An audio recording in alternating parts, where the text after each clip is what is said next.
Hello guys, வணக்கம் and welcome back to the Filmopathy YouTube channel. இது வரைக்கும் நம்ம அஜித் சாரை ஒரு ஆக்டராக பார்த்துருப்போம், ஒரு டான்ஸராக பார்த்துருப்போம், ஏன் ஒரு ரேசராக கூட பார்த்துருப்போம். இந்த இத்தனை இருல இன்னொரு இரு சேர போகுதுங்க. Yes, the producer AK on the board. கடந்த ஒரு 15-20 வருஷங்களாக நம்ம ஏகே ரேசிங்கில் இருந்து விலகி முழுக்க சினிமாலேயே கான்சன்ட்ரேட் பண்ணி ஒர்க் பண்ணிட்டு இருந்தார்.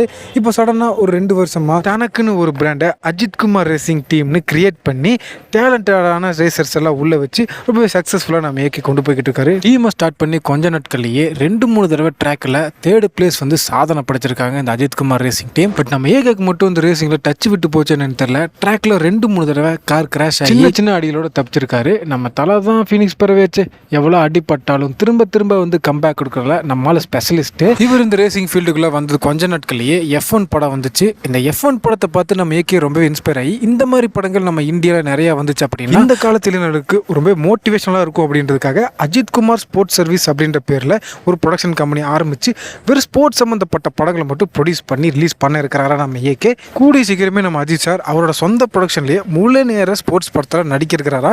அது AK-65 இல்லை AK-66 அப்படின்றது எதிர்காலம் தான் பதில் சொல்லும். ஸோ நீங்கள் நம்ம ஏகேவோட இந்த புது அவதாரத்தை பற்றி என்ன நினைக்கிறீங்க அப்படின்றத கமெண்ட்டில் தட்டி விடுங்க.